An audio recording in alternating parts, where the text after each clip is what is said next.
Continuamos, amados hermanos, la lectura y reflexión en Primera a los Corintios. Como ustedes saben, hemos llegado al capítulo 10. Veamos entonces parte de este pasaje bíblico y que sea el Espíritu Santo ayudándonos entonces en este recorrido maravilloso.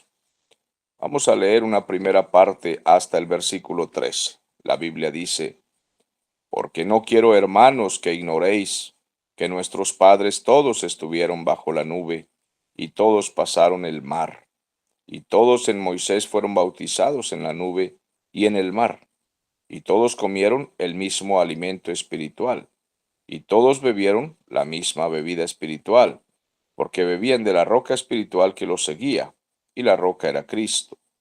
Pero de los más de ellos no se agradó Dios, por lo cual quedaron postrados en el desierto. Mas estas cosas sucedieron como ejemplos para nosotros, para que no codiciemos cosas malas como ellos codiciaron, ni seáis idólatras como algunos de ellos. Según está escrito, se sentó el pueblo a comer y a beber y se levantó a jugar. Ni forniquemos como algunos de ellos fornicaron y cayeron en un día 23,000. Ni tentemos al Señor, como también algunos de ellos le tentaron y perecieron por las serpientes. Ni murmuréis, como algunos de ellos murmuraron y perecieron por el destructor. Y estas cosas les acontecieron como ejemplo, y están escritas para amonestarnos a nosotros, a quienes han alcanzado los fines de los siglos. Así que el que piensa estar firme, mire que no caiga. No nos ha sobrevenido ninguna tentación que no sea humana, pero fiel es Dios, que no os dejará ser tentados más de lo que podéis resistir, sino que dará también juntamente con la tentación la salida para que podáis soportar. Entonces, que el Espíritu Santo continúe añadiendo bendiciones cada vez que leemos y estudiamos la bendita palabra del Señor. Comienza este pasaje con la frase: no quiero, hermanos, que ignoréis. Hay muchas cosas que los creyentes ignoramos. Ser ignorante no es pecado cuando tenemos el deseo de aprender, cuando tenemos el deseo de escudriñar las maravillas que el Señor quiere mostrarnos. Mantenerse en ignorancia por terquedad, por soberbia, esto sí es pecado. Por tanto, no quiero, hermanos, que ignoréis lo que sucedió en el pasado, en tiempos de Moisés, cuando fue a Egipto para sacar al pueblo de Israel en libertad. Dice: no quiero que ustedes ignoren que nuestros padres, los de Israel, estuvieron todos bajo la nube y todos pasaron el mar. Todos en unión con Moisés fueron bautizados en la nube y en el mar.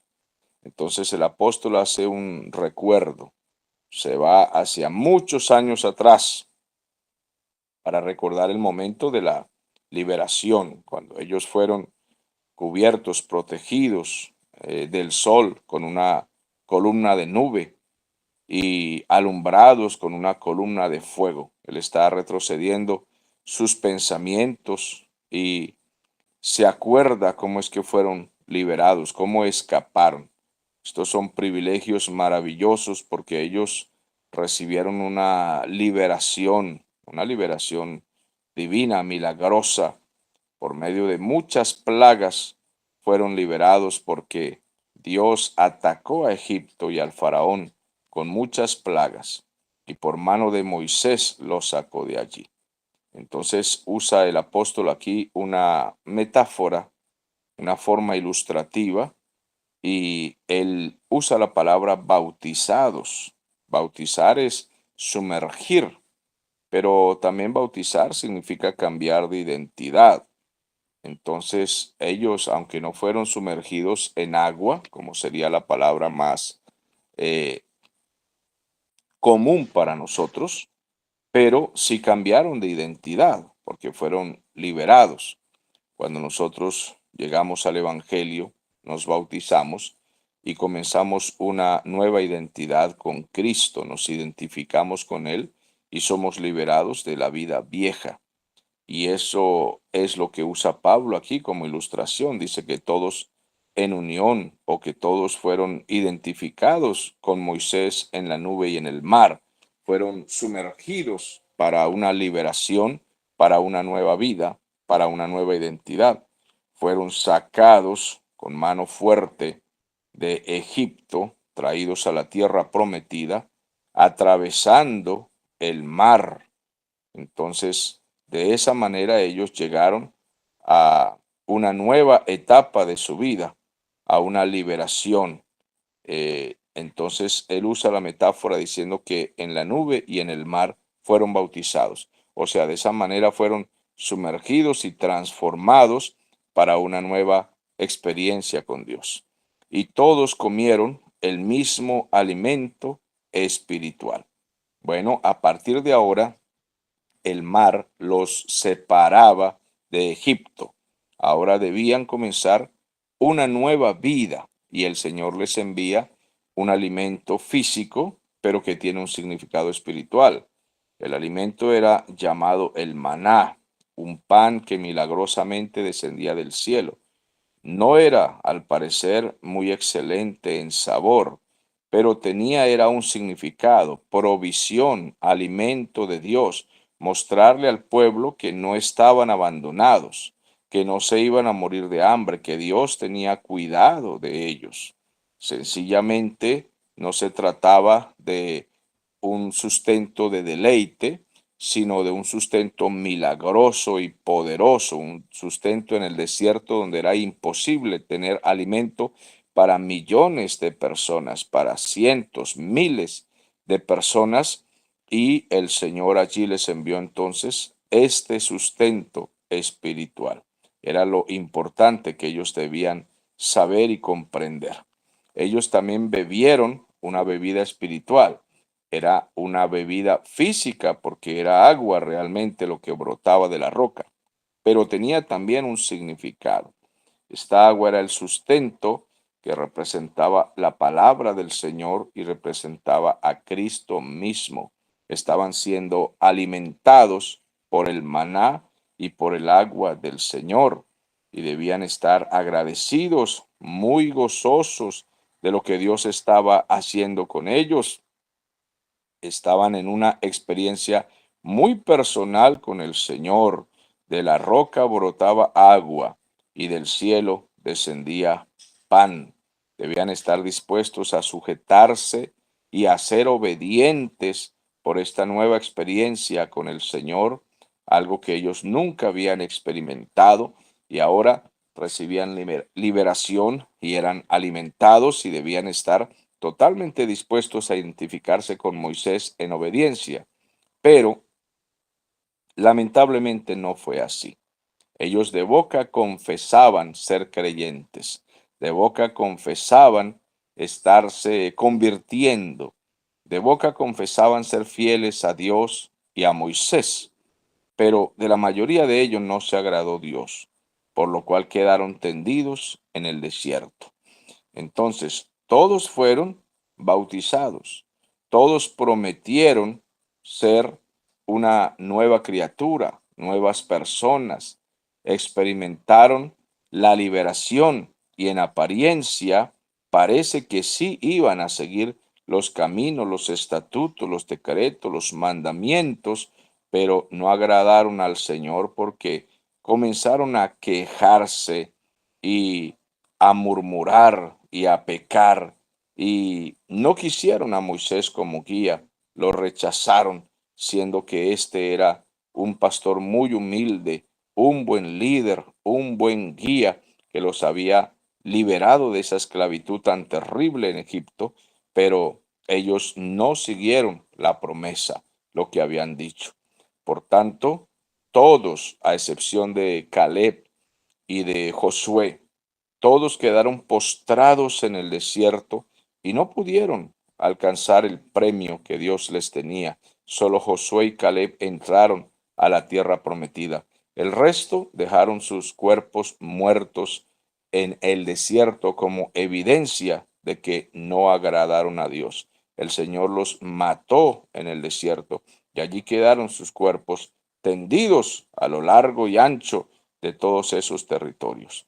Entonces Pablo lanza a los corintios esta ilustración para mostrarles a los corintios que ellos estaban muy satisfechos con la vida que estaban llevando, eran muy orgullosos, creían que realmente eran personas muy espirituales, pero Pablo les muestra aquí que no eran tan espirituales como creían y les dice a los corintios, acuérdense cómo nuestros padres quedaron tendidos en el desierto. ¿Quieren ustedes que les pase lo mismo?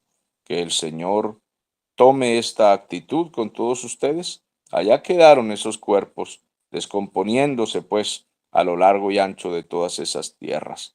Pero estas cosas les sucedieron a ellos para ejemplo nuestro, para que veamos lo que les pasó a ellos y no estemos codiciando cosas malas como ellos codiciaron. Porque siendo ellos libres, en lugar de mirar ahora hacia adelante y estar agradecidos por el maná y por el agua, comenzaron a mirar hacia Egipto, el lugar de donde habían escapado, de donde habían huido, de donde Dios milagrosamente los había sacado, y comenzaron a pensar en lo que dejaron allá atrás y a codiciar, volver a comerse todas esas cebollas y ajos y tomates que dejaron allá, sin importar que habían sido rescatados de esa esclavitud tan terrible y perversa en la que habían vivido, porque los jefes en Egipto les maltrataban. Pero parece que ellos olvidaron todo eso y por sus apetitos físicos, por lo que deseaba su paladar, simplemente darle lo que la pasión de la carne estaba deseando, empezaron a querer volver hacia atrás. Y esto se convirtió en actos pecaminosos que en lugar de glorificar a Dios, ofendieron a Dios. Entonces les advierte, no codiciemos como ellos ni seamos idólatras como algunos de ellos. Según está escrito, se sentó el pueblo a comer y a beber y se levantó a jugar. Les está recordando allá en Éxodo, por allá en el capítulo 30, más bien 32, les está diciendo que hicieron un becerro de oro cuando Moisés se fue a orar y a buscar la dirección de Dios para el pueblo. Los dejó con Aarón y Aarón se vendió lamentablemente al pueblo corrupto. Hicieron un becerro, lo adoraron, fornicaron y cuando descendió Moisés del monte Sinaí, pues los encontró allí adorando a un burro ahí que habían fabricado, un becerro de oro, y se divertían y danzaban y como si nada estuviera pasando, alegres, fornicando allí en todo esto. Entonces el apóstol Pablo les dice, no sean idólatras como ellos, sino forniquen como ellos estuvieron allí fornicando, porque el Señor, como castigo, mató ese día 23,000.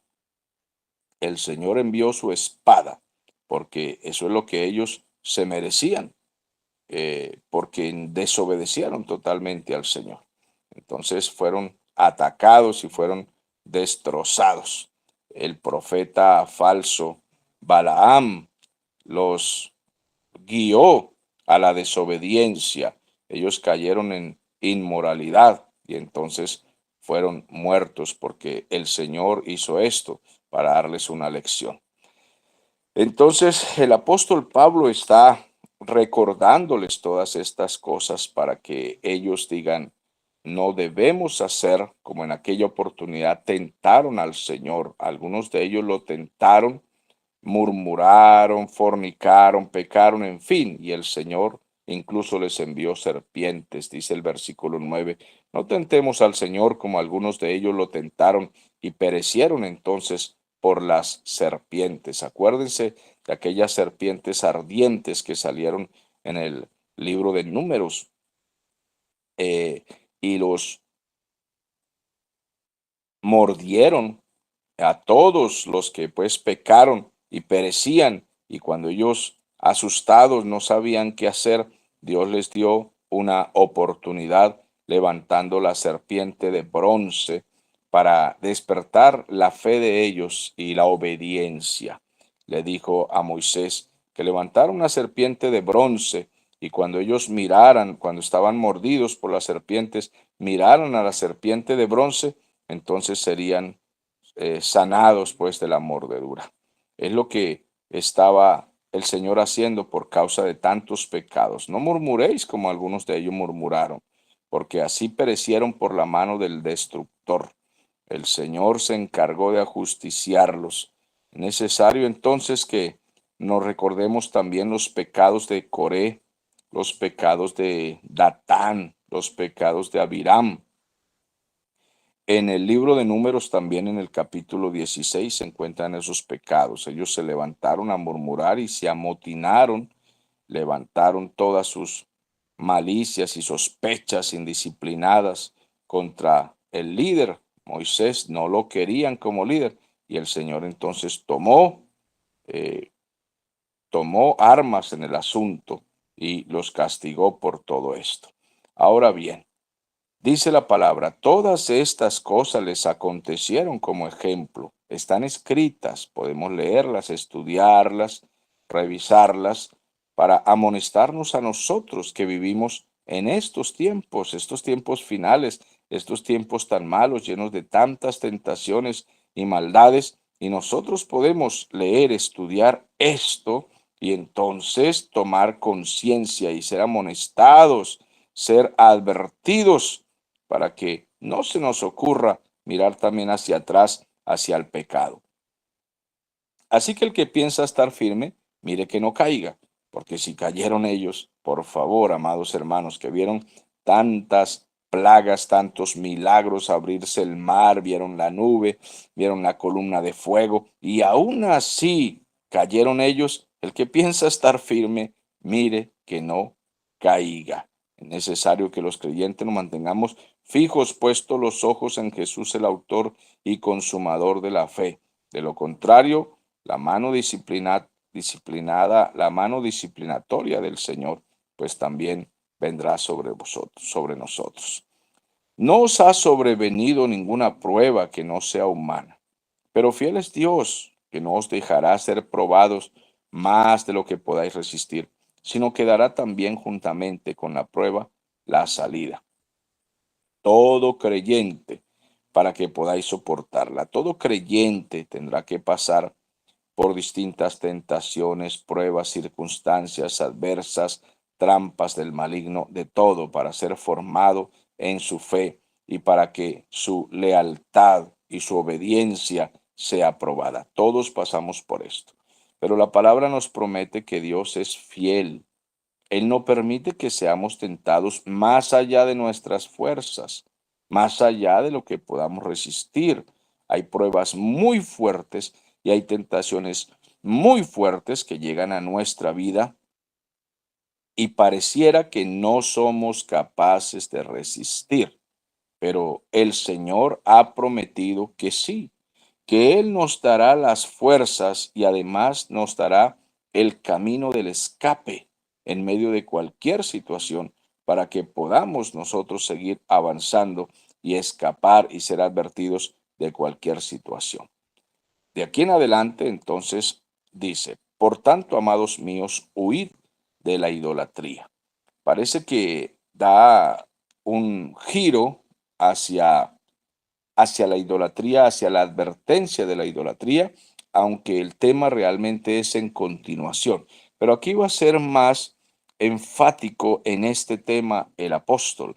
Entonces dice, huid de la idolatría, como a sensatos os hablo, juzgad vosotros lo que digo, dice la palabra del Señor. La copa de bendición que bendecimos no es la comunión de la sangre de Cristo. El pan que partimos no es la comunión del cuerpo de Cristo. Siendo uno solo el pan, nosotros con ser muchos somos un cuerpo, pues todos participamos de aquel mismo pan. Entonces comienza el apóstol a darle un pequeño giro a la conversación que trae, pero es para hacernos concentrar en lo que verdaderamente importa. Servir nosotros al Señor con todo nuestro corazón, y no dejarnos desviar por ninguna situación y ninguna clase de tentación que nos lleve a la idolatría. Pero quisiera añadir aquí que idolatría es cualquier cosa que ocupe el primer lugar. Todo lo que ocupe el primer lugar en nuestra vida es idolatría. Y los creyentes, al escuchar este estudio y esta reflexión, inmediatamente van a decir, nosotros no participamos de idolatría porque no adoramos estatuas. Bueno, ciertamente vamos a tratar aquí asunto de las estatuas, el paganismo, la brujería y todo esto que practicaban en Corinto los paganos. Pero de todas maneras les pregunto, ¿no habrá idolatría en nuestras vidas o en las iglesias cuando no se ocupa el tiempo necesario y suficiente para el estudio de la palabra del Señor, la reflexión, la devoción, y se ocupa el tiempo en muchas otras cosas vanas que incluso a veces pervierten nuestra alma? ¿Será que no hay idolatría? Bueno, esa reflexión la dejo sobre la mesa para que ustedes piensen o para que pensemos si realmente estamos dejando al Señor ocupar el primer lugar. Entonces, todo creyente es probado en esto. ¿Tiene usted a Dios en primer lugar? En el caso de los corintios, el apóstol trata de llamar la atención a ellos porque la idolatría era una religión pagana muy importante para la gente griega y la gente romana. Ellos eran capaces de matar incluso por defender a sus ídolos. En primer lugar estaban sus ídolos. Y el apóstol Pablo quiere que ellos huyan por completo de cualquier cosa que les llame la atención y que ellos amaran con el corazón en el tiempo antiguo. Y le dice, huid de la idolatría. No les dice ni siquiera que analicen qué puede servir de eso, de ello, que pueden aprender, que coqueteen allí. No, sino huyan por completo de todo sistema de idolatría. Juzguen ustedes, les dice, y comienza entonces a hacerles pensar como personas inteligentes. Recuerden que al comenzar este pasaje les dijo, no quiero, hermanos, que ustedes sean ignorantes. Entonces aquí quiere el apóstol que ellos juzguen con inteligencia. Y les habla de la cena del Señor. O sea, hace una referencia. La copa de bendición que bendecimos no es comunión en la sangre de Cristo. El pan que partimos no es la comunión en el cuerpo de Cristo.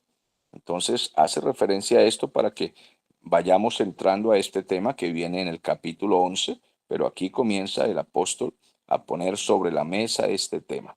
Mucho cuidado ustedes con participar de la idolatría, porque nosotros estamos participando del cuerpo y de la sangre de Cristo.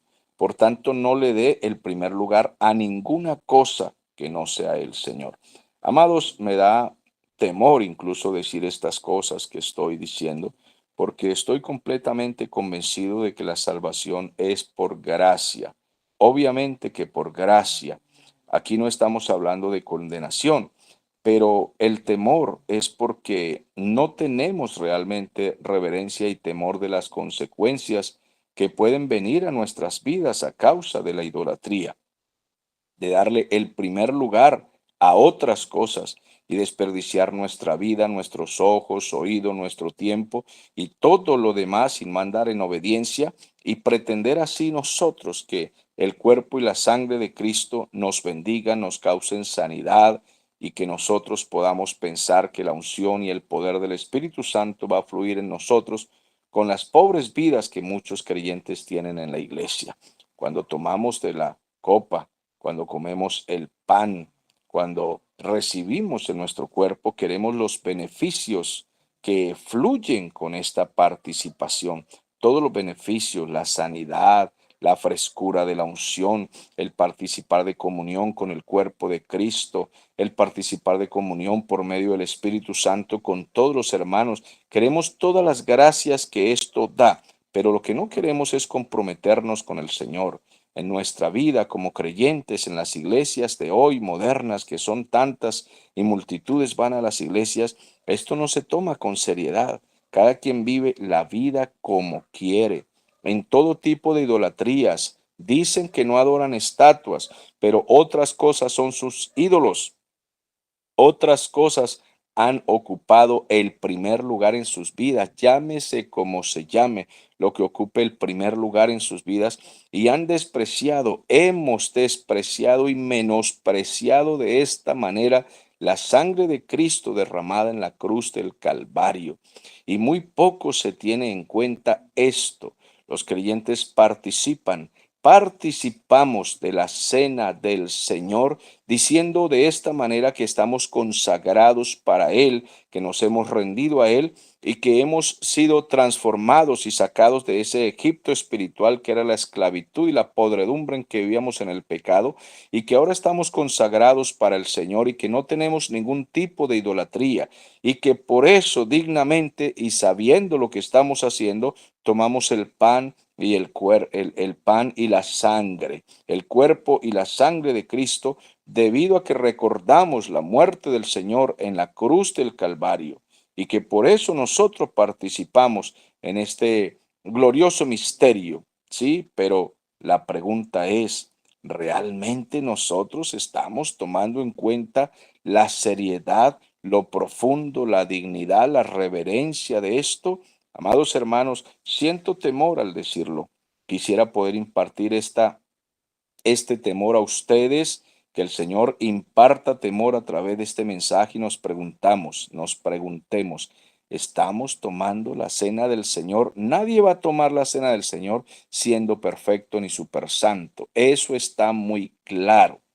Pero esta gracia no debe dar lugar a la desgracia. Esta libertad no debe dar paso al libertinaje. Cuando hacemos muchas cosas en nuestra vida que están demostrando con hechos y frutos y obras que el Señor no ocupa realmente el primer lugar en nuestras vidas, estamos diciendo mentiras.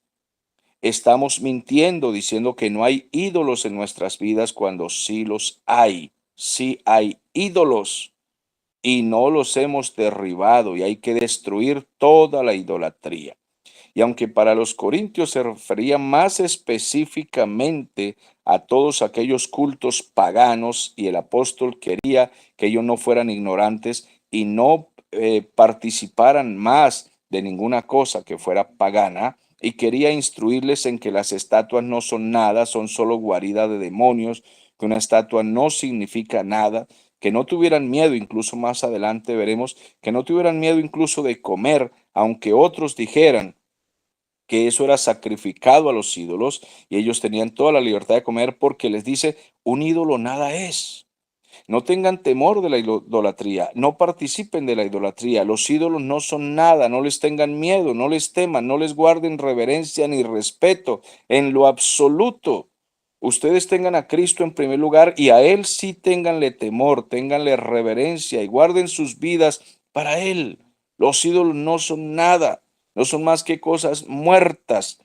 No, cuando pasen delante de los ídolos, no guarden ningún respeto por eso, haciéndose la venia, hincándose como si de verdad tuvieran algún poder. No son nada, entiendan, no tengan nada en primer lugar, sino a Cristo. Delante de Él inclinen su rodilla, inclinen su cabeza, inclinen su alma, sométanse a Él. Y cuando ustedes tomen la cena del Señor, han olvidado por completo toda idolatría del pasado, específicamente para el pueblo o para esta gente de los Corintios. Tenía Pablo que ser en esto muy directo y claro, porque la idolatría tenía un poder grande, al punto de que también había fornicaciones que tenía que ver con la idolatría. Y Pablo quiere sacarlos por completo de todo esto.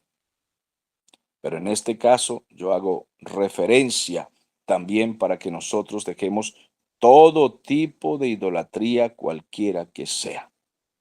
Entonces, es necesario, porque ya entraremos luego al capítulo 11, y quiero preparar sus corazones para que reflexionemos acerca de lo importante que es la cena del Señor y la forma en que la tomemos nosotros. Bueno, volvemos aquí al tema que Pablo está tratando.